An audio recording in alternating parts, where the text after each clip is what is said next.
observe it with my whole heart. Make me walk in the path of your commandments, for I delight in it. Incline my heart to your testimonies, and not to covetousness. Turn away my eyes from looking at worthless things, and revive me in your way. Establish your word to your servant, who is devoted to fearing you. Make me walk in the path of your commandments, for I delight in it. Incline my heart to your testimonies, and not to covetousness. Turn away my reproach, which I dread, for your judgments are good. Behold, I long for your precepts. Revive me in your righteousness. Turn away my reproach, for your judgments are good. I long for your precepts. Lord, I long. Revive me, Lord. Teach me, O Lord, the way of your statutes, and I shall keep it to the end. Give me understanding, and I shall keep your law. Indeed, I shall observe it with my whole heart. Make me walk in the path of your commandments, for I delight in it. Incline my heart to your testimonies, and not to covetousness. Turn away my eyes from looking at worthless things, and revive me in your way. Establish your word to your servant, who is devoted to fearing you. Who is devoted to fearing you. Who is devoted to fearing you.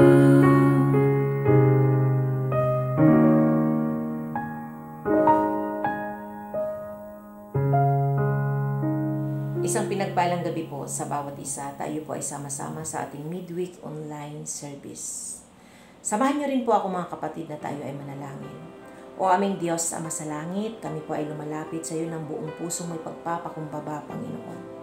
Father God, babaan niyo po ako ng knowledge and wisdom, Ama, na sa aking pagpapahayag, Lord God. Gamitin mo lamang ang aking mga labi, Panginoon.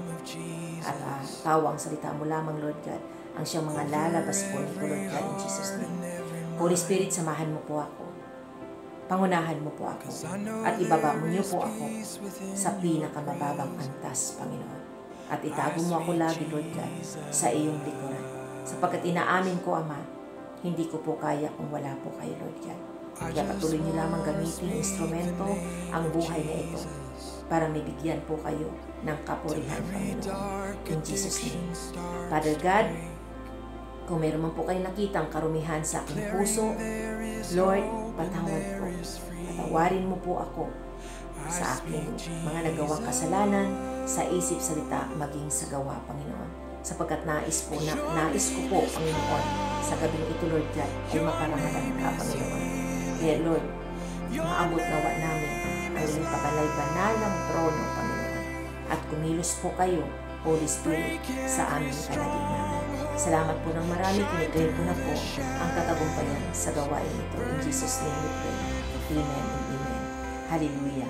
So ang tema po ng ating pagbubulay-bulayan sa gabing ito, ito'y pinamagatan pong listen and meditate.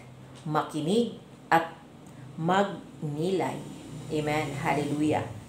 So, ang ating main verse po na ating pagbubulayan sa gabing ito ay sa Pahayag chapter 3 verse 19 to 20 na ang sabi po rito, tinuturuan ko't sinusupil ang lahat ng aking iniibig.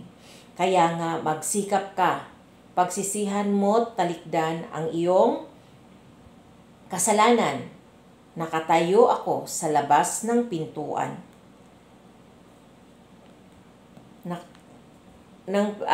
At tumutuktok. Kung di rin gininuman ang aking tinig at bubuksan ang pinto, ako'y papasok sa kanyang tahanan at magkasalo kaming kakain. Amen. Salamat sa pagkabasa sa salita ng ating Panginoon. So napakaliwanag po dito mga kapatid no, na talaga pong tinuturuan, sinusupil ang lahat po ng iniibig ng ating Panginoon. Kaya naman kumakatok po siya sa ating mga pintuan.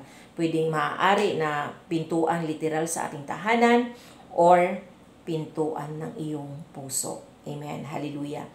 So, sabi ko kay Lord, ano po kaya yung pinaka main na topic po na pwede po naming paghuhugutan po para po sa mensaheng ito. So, number 1 po, ang binaba po sa akin ni Lord is tinuturuan. At number 2 naman po is sinusupil o dinidisiplina.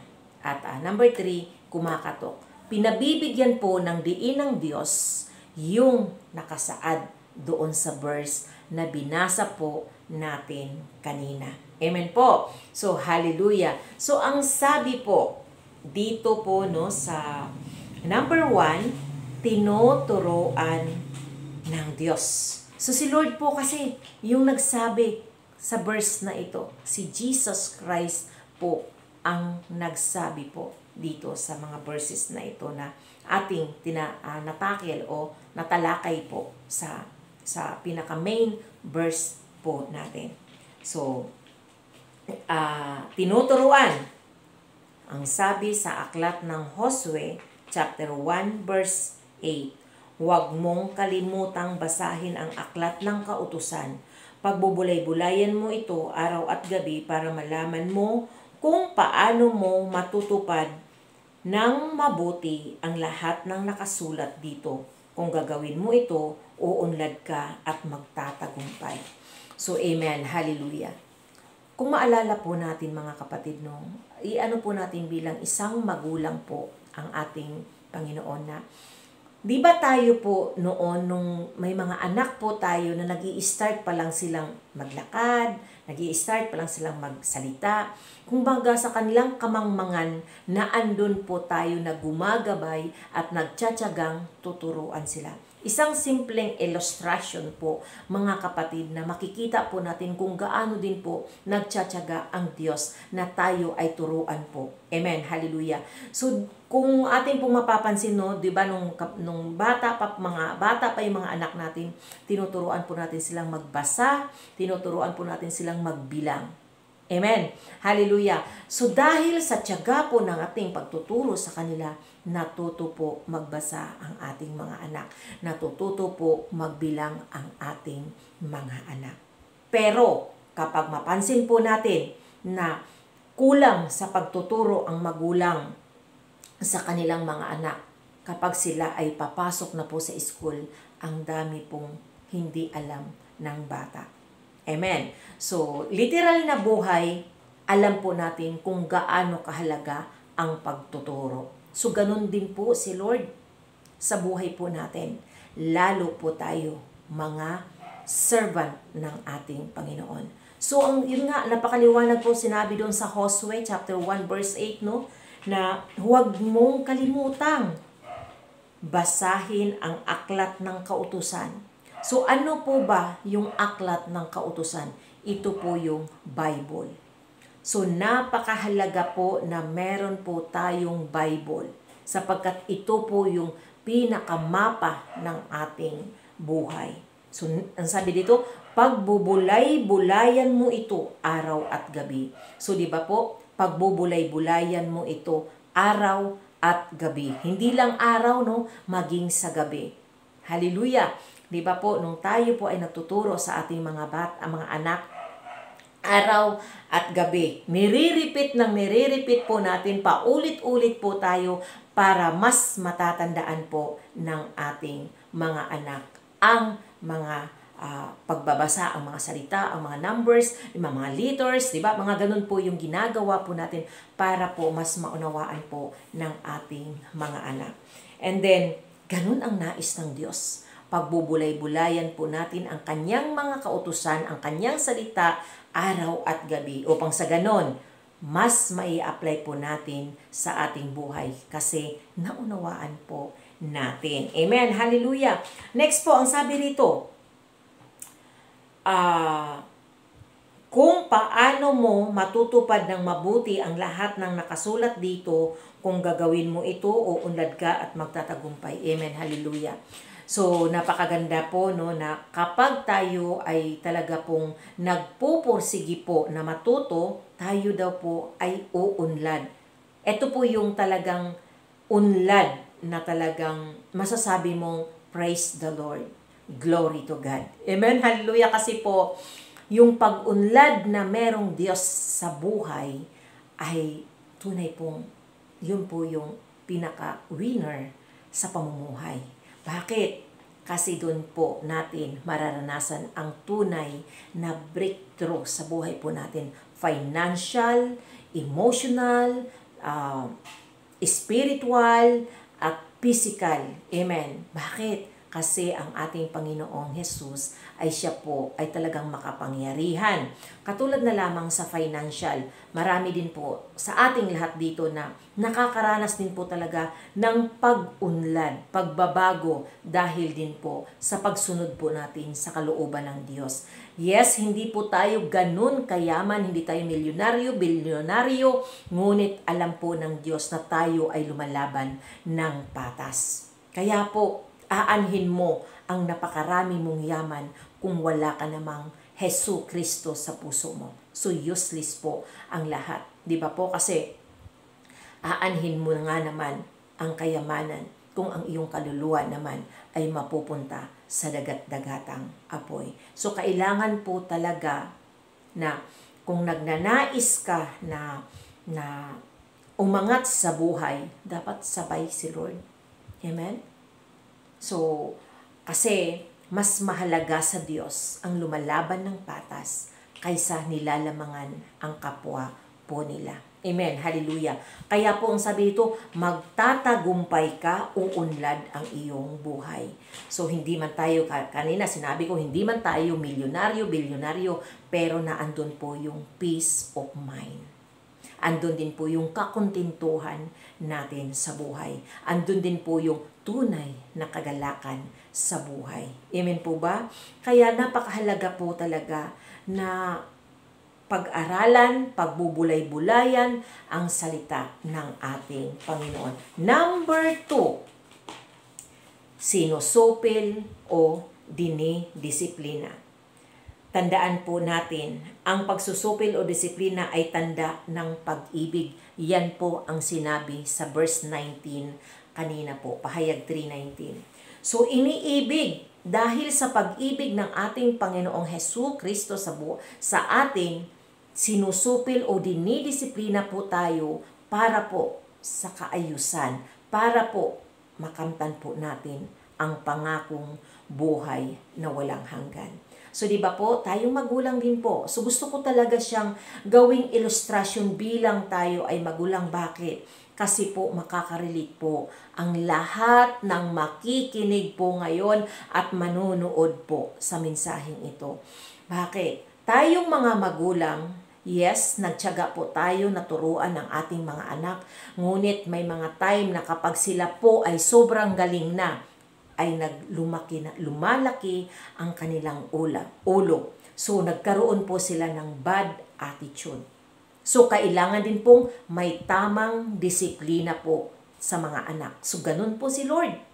Dinidisiplina po tayo. Hindi tayo para parusahan, kung hindi ito ay para protektahan po tayo sa maling o kaya sa kapahamakan.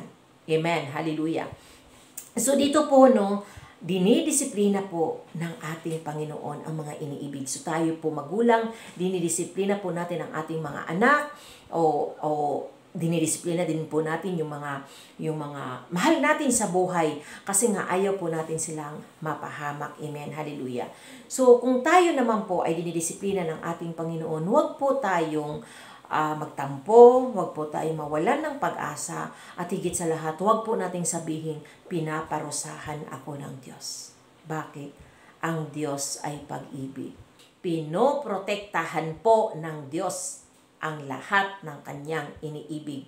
Kaya po tayo ay nakakaranas ng pagsusupil. Amen. Hallelujah. Kaya dagdag po rito na verse po, no, Kawikaan, verse 3, 11 to 12.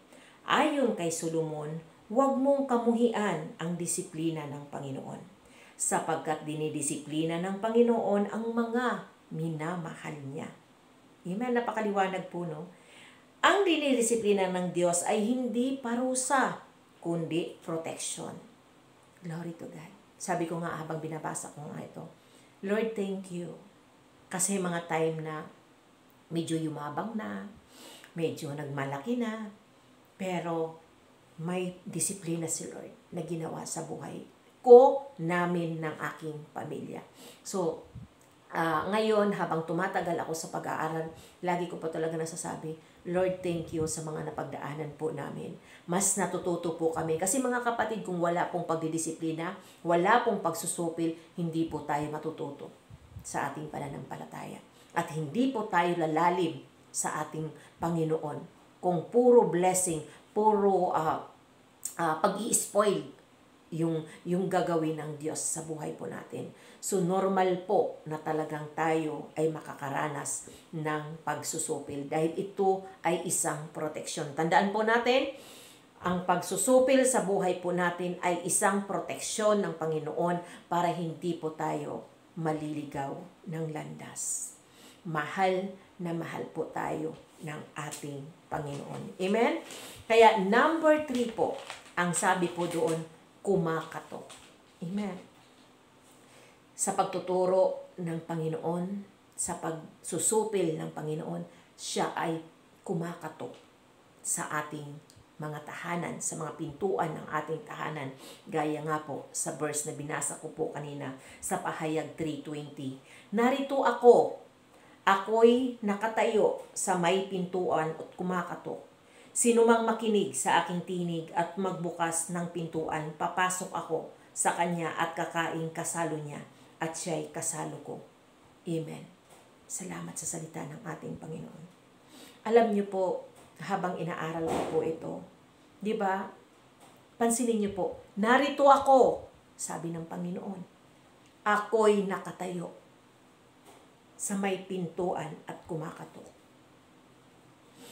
Maaari mga kapatid na kahit tayo ay tinuturuan, dinidisiplina ng ating Panginoon, ngunit hindi pa pala siya nakapasok totally sa tahanan po natin o sa puso po natin. Mas gawin po natin na papasukin talaga siya. Totally talaga na pasok si Lord sa buhay po natin, sa tahanan po natin. Bakit? Sapagkat ang pagpasok ng Panginoon sa tahanan po natin, mararanasan po natin ang tunay na pagpapala. Sapagkat hindi lang ikaw ang pagpapalain ng Diyos, kung hindi buong pamilya ang makakaranas ng pagpapala, pagbabago. Amen? Hallelujah! So, doon po, no, sa aming sa aming napanood po nung nag-disciple po kami doon sa ROG Main Church po, no, si Bishop Frank po, sinabi po niya, nung isang pamilya na tumatanggap nung isang pamilya na nakareceive na po ng Bible study sa kanilang tahanan, alam niyo po, doon po nag-start ang totoong pagbabago.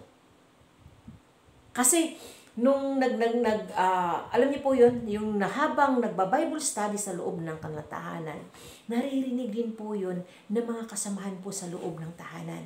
At the same time na tayo po, lalo mga kananayan, katatayan, tayo po dapat ang una na magnanais na talagang i-welcome ang ating Panginoon sa ating mga tahanan.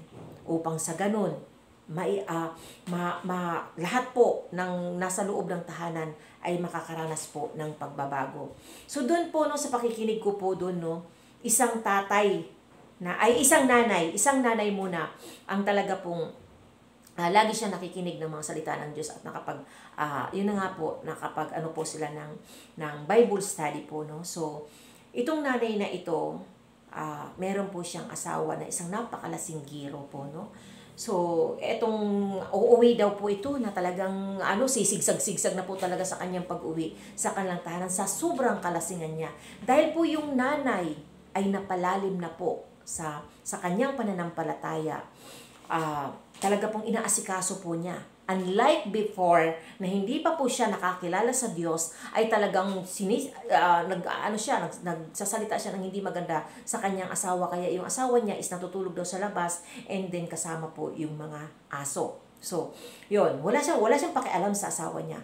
Pero, nung nakakilala siya sa Panginoon, na doon po ang pagtuturo po is yung pag-ibig. Because God is love. So, yun po, yung ginawa ng babaeng ito, ng misis po niya, na pag dumarating na siya, talagang inaalalayan po niya ang kanyang asawa at dinadala po niya sa loob ng kanilang tahanan at pinupunasan niya hanggang sa, lagi niya, rotation na po yun na lagi po niyang ginagawa yun. And then, parang napansin ng lalaki. So, one time, umuwi siya, naglalasing-lasingan na lang. So, ganun pa rin ang ginawa ng kanyang asawa. At nandun po yung paglilay hands po pala ng misis doon sa kanyang mister, na habang lasing ang kanyang mister ay nililihans po niya ng pagbabago. So, yun nga po, one day, umuwi po siya na naglalasing-lasingan at doon po na narinig po ng kanyang asawa kung paano siya ipagpipray na nakalihans po at umiiyak pa po ang misis.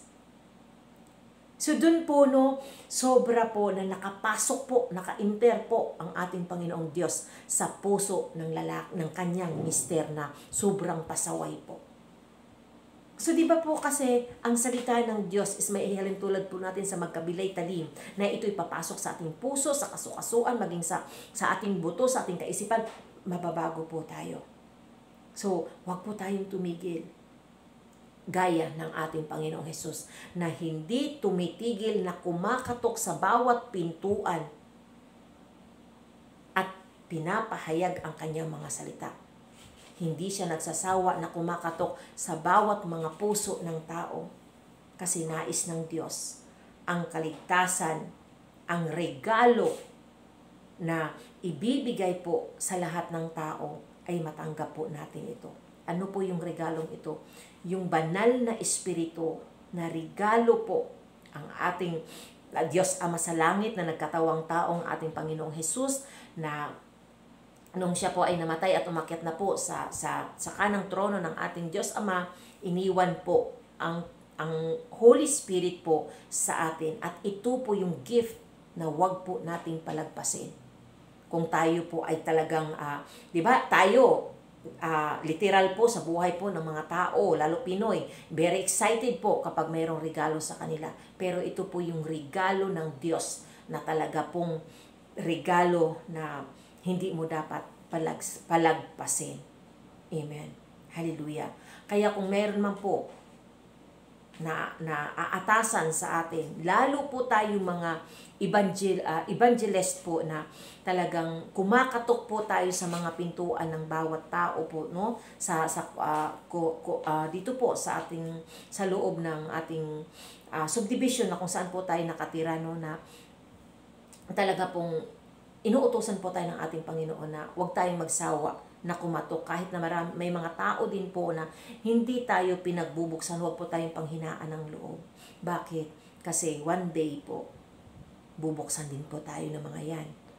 Gaya din po kung paano din po tayo nagbukas sa mga taong kumakatok sa pintuan po natin. So ang pinaka-goal po natin mga kapatid is to go and make disciple po, no, na talaga pong ipahayag po sa lahat ng tao na lalo po ngayon sa panahon ngayon na sobra pong kahirapan na ang akala ng iba yung pagdidisiplina is parusa na po ng Diyos sa kanila. Hindi po nila alam na ang Diyos ay hindi po talaga nagpaparusa. Kung hindi tinuturuan po tayo, dinidisiplina po tayo para bigyan po tayo ng protection sa mas ikapapahamak pa po natin. Amen po ba? Hallelujah. Kaya mga kapatid, magpatuloy po tayo. Hindi po natin alam na sa bawat pagkatok po natin, pamilya na po pala ang nababago at pamilya na po pala ang nakakaranas po ng kaligtasan. Amen. Gaya din po nitong kwento po ni Bishop Frank po, no, na talagang nung nag-start po, binago si Mrs. and then sumunod si Mr. na, lahat na po sila, buong pamilya po sila is umaatin po sila at buong pamilya po ay meron na rin po silang ministry sa church po nila. So tingnan nyo po, is from sobra pong naging pasaway na asawa, ngayon po siya na po ang nagli-lead sa kanyang buong pamilya. So isang napakasarap po na example na maaari po nating lakaran ito kung hindi po tayo magsasawa po na sumunod po sa kalooban ng Diyos. Sapagkat tayo po mananampalataya ang gamitin ng Diyos para po makarating ang kanyang salita sa mga tahanan po na sobra po ngayon na literal talaga na nakakaranas po ng kahirapan. Hindi lang sa financial, maging sa emotional. So, ang dami pong mga pangyayari na tinatapos na lang po nila ang kanilang buhay sapagkat wala silang masusumbungan. Imagine nyo na lang po, no, na sa ating pagbabible study, meron po doon portion po na sharing time. So, sa sharing time, nakapag-share po ang isang nanay na punong-puno na ng problema. Nakapag-share po ang isang tatay na grabe na pong lugmok na po na wala na siyang pag-asa. Ngunit dahil sa sharing, sa salita ng Diyos, nagkaroon po sila ngayon ng pag-asa. Nagkaroon po ngayon sila ng gana na mabuhay po. Dahil po sa salita ng Diyos at sa pamamagitan din po natin na tayo ay ginawang instrumento ng ating Panginoon. So dito po sa aking conclusion, kaya nga, napakahalaga ng makinig at magnilay upang hindi tayo malinlang ng kaaway sapagkat batid nating tuso ang kaaway. Kaya tandaan ang tatlong bagay na nabahagi ko. Tinuturuan, dinidisiplina o sinusupil, at kumakatok ang Diyos. So, lagi po nating tatandaan na sa bawat tinuturo sa atin, hindi lamang ilagay sa ulo.